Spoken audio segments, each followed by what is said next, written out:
Bismillahirrahmanirrahim. Assalamualaikum warahmatullahi wabarakatuh.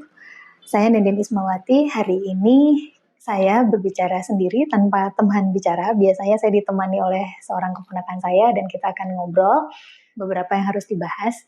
Semalam saya mendapat WhatsApp dari salah satu keponakan saya juga yang bertanya soal donor ASI.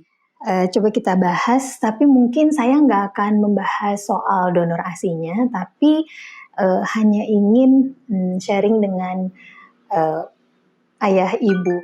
Yuk kita sama-sama membahas ASI, terutama untuk orang tua muda yang akan punya anak misalnya gitu.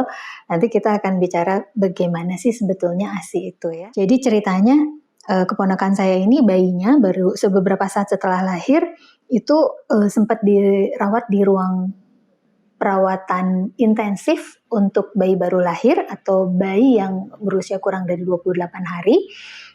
Kemudian karena memang kondisinya yang tidak memungkinkan untuk dirawat bersama ibunya, lalu akhirnya untuk memenuhi kebutuhan makanannya si bayi akhirnya diberikan susu lewat DOT. Nah, permasalahannya adalah si bayinya terus udah gitu sekarang jadi bingung puting katanya gitu kan. Jadi dia nggak mau langsung menyusul langsung sama ibunya. Dia maunya ya pakai DOT lagi gitu kan, pakai DOT terus.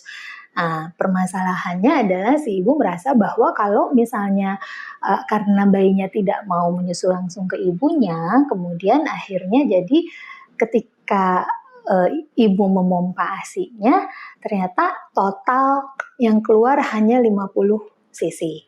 Lalu itu yang kemudian dikhawatirkan oleh ibu karena takutnya tidak cukup untuk bayinya. Oke.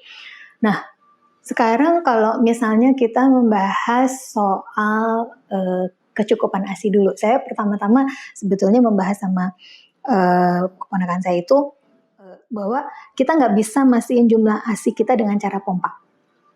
Ya, jadi sekali lagi saya bilang sama beliau, kita nggak bisa mastiin jumlah ASI kita dengan cara mompa. Kenapa? Karena memang berbeda cara juga berbeda hasil keluarannya. Sekedar sharing aja, pengalaman dari teman saya, beliau nyusuin bayinya, tapi kemudian beliau juga harus kerja. Nah, pada saat beliau memompa ASI, karena memang di tempat kerja harus memompa ASI, ternyata yang keluarnya itu kalau misalnya dengan pompa hasilnya memang betul cuma sekitar 50 mili. Tapi kalau misalnya akhirnya beliau mencoba dengan cara memerah ASI-nya dengan jari, jadi bukan dengan alat pompa, ternyata bisa dihasilkan sampai 200 cc. Gitu. Jadi ya caranya berbeda ya hasil keluarannya juga berbeda. Bayangkan dari yang tadi dengan dipompa cuma 50 cc, terus begitu dengan memerah dengan jari, ternyata bisa sampai 200 cc. Tapi ada kok yang pakai pompaan juga banyak. Itu tergantung dari masing-masing orang. Jadi saya tidak bisa mengeneralisir. Tapi intinya adalah masing-masing ibu pasti punya cara dan pasti punya metode yang lebih cocok untuk dirinya sendiri dan juga untuk bayinya. Mana yang bisa diaplikasikan gitu. Apakah dengan pumping atau dengan pompa dengan alat atau dengan memerah dengan jarinya sendiri. Nah, kalau buat saya, kalau misalnya dengan cara seperti itu, orang dengan pompa aja hasil keluarannya berbeda dengan cara yang diperah, buat saya kalau gitu dengan mulutnya si bayi berarti akan berbeda lagi hasil keluaran ASI-nya. Jadi sebetulnya ketika kalau misalnya ada ibu-ibu baru nih yang baru punya anak, baik itu anak 1, 2, 3 sama aja kalau buat saya, mau anaknya 2, anak yang ketiga, begitu lahir pasti akan jadi ibu baru lagi. Buat saya ketika memompa ASI kemudian keluarannya berapa, itu jangan kemudian berpikir, kok ASInya dikit banget ya, nggak begitu gitu. Belum tentu. Paling bagus adalah kalau misalnya ASI itu memang kalau misalnya diminumkan atau langsung dihisap oleh mulut bayinya Kenapa? Karena si mulut bayi yang mengenai puting ibu itu akan memberikan satu rangsangan tertentu yang akan dihantarkan ke otak ibu, sehingga otak ibu akan merasa atau berpikir bahwa oh ada yang butuh ASI ya. Lalu kemudian otak ini akan menyuruh kelenjar-kelenjar susu di payudara ibu untuk menghasilkan ASI lebih banyak. Gitu. Jadi kalau misalnya otaknya aktif menyuruh si kelenjar ASI-nya untuk memproduksi susu lebih banyak, itu hasilnya atau keluarannya juga pasti akan jauh lebih banyak gitu. Tapi kalau misalnya tidak ada rangsangan dari mulut si bayi, nah ini yang agak sulit gitu. Tidak ada rangsangan atau tidak ada stimulasi dari puting yang kemudian akan disalurkan ke otak. Nah ini yang akan membuat sebetulnya ASI-nya akan jauh lebih sedikit. Yang perlu disadari betul adalah pada saat bayi baru lahir, sebetulnya yang harus diketahui adalah kapasitas lambung dari si bayi itu berbeda dengan setelah dia beberapa hari lahir. Jadi kadang-kadang ibu itu, biasanya ibu-ibu bayi baru lahir itu jadi begitu kalau misalnya anaknya lahir, mereka tuh pengen langsung ngasih ASI atau ngasih minum yang banyak karena takut lapar katanya gitu kan. Padahal yang perlu teman-teman ketahui betul, yang namanya lambung bayi itu ukurannya bayi baru lahir itu kecil, hanya sebesar kelereng kecil. Kalau misalnya dulu teman-teman suka main kelereng nih, kayak saya dulu waktu kecil, nah itu udah pasti tahu, oh ternyata sekecil itu ya. Sayang saya nggak punya contoh. Nanti umur 5 harian akan lebih besar lagi, jadi sebesar kelereng yang lebih besar. Kalau misalnya ingat dulu ada kelereng yang kecil bentuknya sama satu lagi yang ukurannya lebih besar. Nah, umur 5 hari lah dia akan lebih besar. Nah, pada saat itu justru memang ASI-nya ibu baru tuh mulai banyak gitu loh. Jadi maksud saya nggak perlu khawatir pada saat waktu awal-awal lahiran terus begitu ASI-nya masih sedikit ya, karena memang si anak butuhnya masih sedikit. Tapi begitu kalau misalnya udah nyampe umur 5 hari, ketika si lambungnya sudah mulai membesar, memang betul akan ada kemungkinan peningkatan kebutuhan minum atau kebutuhan dari ASI-nya, tapi saat itulah memang ASI-nya ibu lagi banyak-banyaknya. Bukan lagi banyak, mulai banyak gitu kan, mulai banyak. Nah, habis itu nanti umur 10 hari baru deh si lambung itu baru sebesar bola pingpong. Dari situ mulailah si bayi minum lebih banyak, dan si ASI-nya ibu juga akan jauh lebih banyak lagi. Gitu. Jadi pada prinsipnya nggak usah khawatir kalau misalnya memang aduh kayaknya ASI-nya dikit ya di awal-awal. Nggak perlu khawatir karena bayi akan menyesuaikan. Dan jangan lupa ternyata si bayi itu punya cadangan lemak yang bisa dipakai untuk 5 hari. Jadi kalau buat saya sih Tuhan itu baik kok gitu. Jadi kalau misalnya Tuhan bilang bahwa kita harus memberikan air susu kita kepada anak kita, Tuhan gak akan membiarkan tanpa bekal gitu loh. Jadi pasti ada bekalnya dulu. Tuhan pasti tahu lah kalau misalnya umur 5 hari itu baru akan banyak-banyaknya itu ASI-nya. Jadi Tuhan akan memberikan yang namanya cadangan lemaknya sampai sekitar 5 harian gitu. Jangan, kalau misalnya sekarang pertanyaannya adalah, tapi anaknya udah keburu bingung puting nih, gimana gitu. Buat saya, selama ibu tidak masalah dengan jumlah ASI yang dihasilkan, artinya kalau misalnya ibu mau pumping, boleh, mau di BF atau mau langsung nyusuin, boleh, nggak masalah gitu kan. Tapi yang penting adalah ASI-nya cukup gitu loh.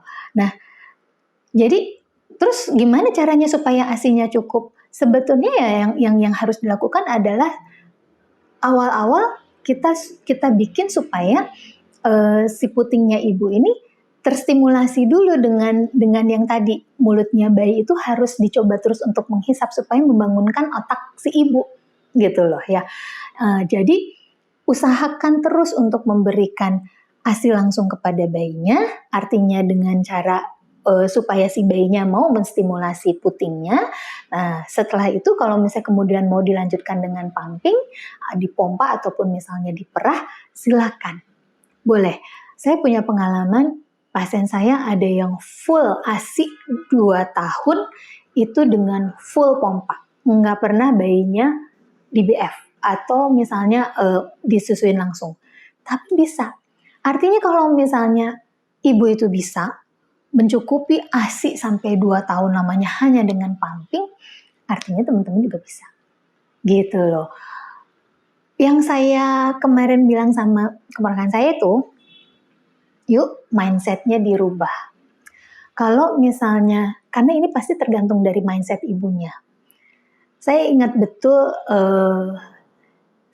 terutama karena terus terang saya suka nonton video YouTube-nya Ibu Dr. Aisyah Dahlan. Terima kasih Ibu, banyak sekali Ibu memberikan ilmu pada saya sejujurnya, gitu kan. Beliau di sana bilang bahwa anak itu gimana mindset ibunya, gitu kan. Kalau ibunya happy, anak happy. Kalau misalnya ibunya sedih, anaknya 3 kali lebih sedih. Kalau ibunya stres, anaknya 3 kali lebih stres. Nah makanya waktu kemarin itu saya bilang sama keponakan saya bilang begini, coba deh kalau misalnya pada saat mau minumin ASI ke bayinya atau misalnya mau di BF, di sininya dikosongin dulu pikirannya. Artinya dikosongin itu bukan dalam artian dikosongin banget bukan. Tapi jangan berpikir yang negatif. Belum udah mikir gini, kayaknya dia nggak mau deh. Kayaknya dia nggak mau deh kalau misalnya disusuin langsung pasti nggak mau. Nah, kalau misalnya dia mengirimkan sinyalnya begitu sama anaknya, ya udah anaknya juga pasti nggak mau nyusu langsung sama ibunya gitu. Tapi kalau misalnya kita akan berpikir Bismillahirrahmanirrahim, mohon maaf karena saya muslim, jadi saya bilang sama ponakan saya, istighfar dulu.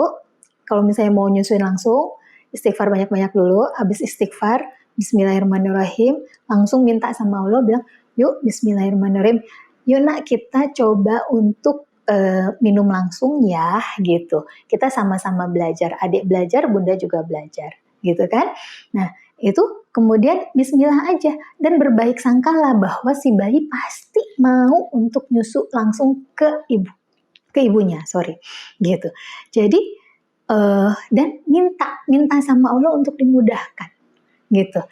Karena nggak ada kata lain gitu. Saya selalu bilang sama pasien-pasien saya bilang gini, ASI itu makanannya bayi. Kalau dia makanannya bayi, artinya dia rezeki untuk bayi atau rezeki untuk anaknya. Lah yang ngasih rezeki siapa? Yang ngasih rezeki itu Allah juga. Jadi jangan berpikir bahwa itu ASI itu datangnya dari kita, bukan.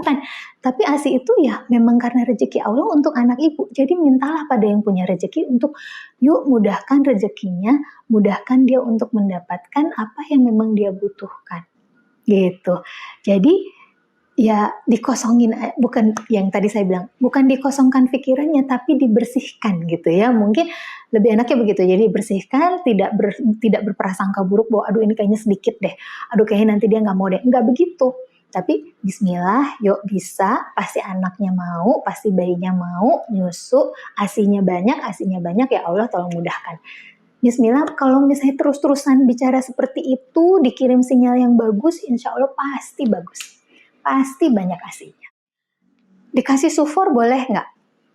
Ya kalau misalnya kita bicara soal ASI eksklusif, ya sebaiknya kan memang sufor itu nggak diberikan ya gitu kan.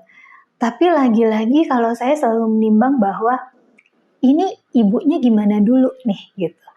Kalau misalnya ibunya, kan saya tadi udah bilang, kalau misalnya menurut yang saya tahu gitu kan, yang saya dapat ilmunya nih, kalau misalnya ibunya stres, bayinya 3 kali lebih stres. Nah, sekarang kalau misalnya nih ibunya stres berlebihan, bener-bener, jadi kalau misalnya, kalau kata ceritanya keponakan saya ini, tiap kali anaknya dikasih, dicoba untuk disusui langsung, dia ngamuk gitu kan. Nah kalau misalnya udah ngamuk, ibunya juga langsung stres kan gitu kan, ngelihat anak nangis aja kan kita udah langsung waduh gimana gitu kan. Begitu ibunya stres, ibunya panik, ya yang tadi saya bilang, ya anaknya 3 kali lebih panik, ya tambah nangis gitu kan, tambah rewel. Nah, padahal kalau misalnya kayak gitu sebetulnya ibunya harus lebih sabar gitu, balik lagi ibunya sabar gitu, jangan panik gitu supaya si anaknya juga lebih tenang gitu sebetulnya. Nah, sekarang kalau misalnya pakai sufor atau susu formula, kalau misalnya memang itu bisa lebih menenangkan ibunya ya fine, tapi ya buat saya sih itu sekali lagi buat saya itu hanya untuk sementara. Setelah itu yuk kita coba untuk supaya ASI-nya lebih banyak lagi. Karena saya tahu betul kalau misalnya ibunya, bukan saya membolehkan susu formula untuk apa atau misalnya saya tidak mendukung ASI eksklusif ya, saya sangat mendukung ASI eksklusif. Tapi yang tadi seperti saya bilang, kalau misalnya itu bisa menenangkan hati orang tuanya, kenapa enggak? Kita harapkan supaya si ibunya jadi jauh lebih tenang, sehingga ASI yang dihasilkan juga lebih cepat keluarnya dan juga lebih banyak gitu. Dan jangan lupa makan sama minumnya nih yang harus diperhatiin. Karena kadang-kadang ibu itu kalau misalnya udah keluar bayinya, habis itu lupa. Waktu hamil, oh ibunya makannya yang bagus. Semuanya dipilihin, pokoknya gizinya bagus, minumnya oke. Rata-rata semuanya tujuannya adalah supaya bayi di dalam kandungannya berkembang dengan baik. Habis itu, habis bayinya lahir, lupa dia kalau misalnya dia harus makan yang banyak dan minum yang banyak. Nggak boleh gitu. Karena ASI ibu itu juga sebetulnya tergantung dari apa yang ibu makan. Kalau misalnya ibunya makannya bagus, proteinnya cukup, lemaknya cukup, gitu kan, ASI-nya juga akan jauh lebih baik, gitu.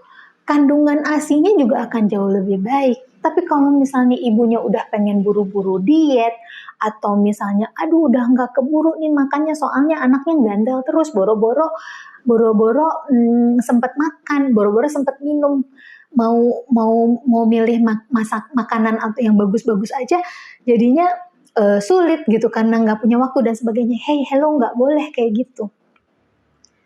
Karena dengan cara seperti itu nanti takutnya kualitas ASINya jadi nggak bagus, ini yang jadi masalah. Kita sharing lagi pengalaman yang lain ya. Pasien saya ada yang 1 bulan dia naiknya cuma 200 gram. Umur 1 bulan. Saya bilang, kok bisa gitu kan? Ternyata waktu saya nanya, Bu, emang dia nyusuk nih? Iya, katanya gitu. ASINya banyak, Bu. Katanya iya, dia bilang ASINya banyak. Tapi kok naiknya cuma 200 gram, saya bilang gitu. Tapi saya, ya nggak tahu. Terus saya bilang, emang ibu makannya gimana? Ya seadanya aja. Waduh, udah kalau misalnya kayak gitu udah paling nggak bener nih kalau misalnya seperti itu. Bayi paling nggak kan naiknya kenaikan berat badannya minimal 500-600 gram. Ini cuma 200 gram, terus bayinya mau jadi apa? Kalau udah seperti itu saya nyerah. Ibu bisa nggak makan yang banyak? Oh susah katanya gitu. Ibu bisa nggak makan yang bagus? Sulit katanya gitu. Saya nggak bisa, saya kerja ini itu apa segala macam, di rumah banyak urusan dok apa segala macam. Waduh, kalau sudah kayak gitu ya udah deh. Akhirnya saya bilang, Bu, saya nyerah ya kalau sudah kayak gini, kita kasih susu formula aja ya, saya bilang gitu. Ya terpaksa karena mungkin ASI ibunya memang tidak mau dipaksa untuk makan sebaik apapun juga dia tidak bisa. Akhirnya dikasih susu formula, ternyata beneran sebulan dia naik 800 gram. Itu hal yang memang tidak menyenangkan, fakta yang tidak menyenangkan, tapi ya saya mau bilang apa lagi gitu. Daripada anak yang nggak naik, berat badannya ini lebih bahaya lagi. Nah, tapi ada ibu yang kenaikan berat badan anaknya sampai 2,4 kilo sebulan. Itu pasien saya juga. Saya tanya, ibu makan apa aja? Oh, saya makan semua dok, katanya gitu. Saya makan apapun. Tapi ibunya tetap kurus aja tuh, katanya. Saya lihatnya gitu, oke aja.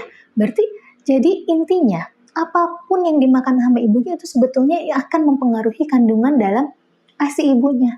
Jadi ayo, ibu-ibu yang masih menyusui nih, ayo makannya yang bagus. Kebutuhan kalori untuk ibu menyusui itu kira-kira sekitar 2000 sampai 2500 kalori. Banyak, Bu. Mungkin nggak bisa makan cuma sehari 3 kali, mungkin ibu harus makan 4 kali, 5 kali. Mesti minum susu gitu kan, atau misalnya makanan-makanan lain yang bisa menambah kalori untuk ibunya. Dan jangan cuma makan sayuran sama buah doang. Kalau misalnya makan sayur sama buah aja itu kalorinya kecil, Bu. Kenyang iya, tapi kalorinya sedikit. ASI banyak nggak? ASI mungkin jadi banyak. Tapi apakah kemudian itu akan membuat kualitas ASI jadi jauh lebih baik? Belum tentu. Yang saya tahu, ketika ibu mengkonsumsi protein, ketika ibu mengkonsumsi lemak, itulah yang akan membuat protein dan lemak di dalam ASI ibu juga jadi jauh lebih baik. Jadi kandungan atau jumlah kalori di dalam ASI ibunya akan jauh lebih baik dibandingkan dengan yang memang hanya nggak pernah makan, maksudnya protein dan lemaknya sedikit gitu. Jadi yuk gitu. Kalau misalnya mau ngasih ASI sama anaknya, dietnya nanti deh kalau misalnya udah 6 bulan setelah misalnya anaknya udah mulai makan makanan pendamping ASI, baru deh ibunya mau diet boleh gitu kan, atau misalnya mau ngurangin makan atau apa segala macam, silakan. Buat saya sih seperti itu. Terus apalagi, donor ASI boleh nggak? Boleh. Tapi ya sebetulnya saya bilangnya begini, saya bilang sama ponakan saya, tapi kalau misalnya namanya donor ASI itu ribet loh. Kita mesti tahu dulu kan orang tuanya, apa kalau misalnya sesama saudara sendiri oke lah gitu. Tapi mungkin ada hal-hal yang harus kita lakukan sebelum kita memberikan donor ASI itu kepada anak kita. Kalau misalnya di rumah sakit biasanya kita lakukan yang namanya pasteurisasi. Nah, kalau misalnya di rumah memungkinkan nggak untuk dilakukan pasteurisasi? Bisa, kalau misalnya mau agak repot sedikit kalau misalnya memang benar-benar tidak ada ASI-nya. Nah, biasanya kita akan ajarkan ibu di rumah untuk melakukan pasteurisasi sendiri. Pasteurisasinya sederhana sebetulnya. Nah, setelah dipasteurisasi, nah baru deh ASI itu baru akan diberikan kepada anaknya. Rasanya cukup sekian untuk hari ini. Banyak yang sebetulnya menurut saya yang harus dibahas lagi, tapi mungkin di lain kesempatan kita akan bahas lebih detail lagi. Tapi masing-masing mungkin karena kalau misalnya udah ngomongin soal ASI, banyak nih yang bisa kita kupas, yang bisa kita detailnya lebih memungkinkan untuk dibahas, banyak banget. Kalau ada pertanyaan, boleh teman-teman tulis di komen. Insya Allah mudah-mudahan memang kalau misalnya bisa kita bahas, kita bahas juga. Mudah-mudahan cukup bermanfaat. Kalau ada salah-salah kata, mohon maafkan. Terima kasih sudah meluangkan waktu untuk mendengarkan saya bicara. Assalamualaikum warahmatullahi wabarakatuh.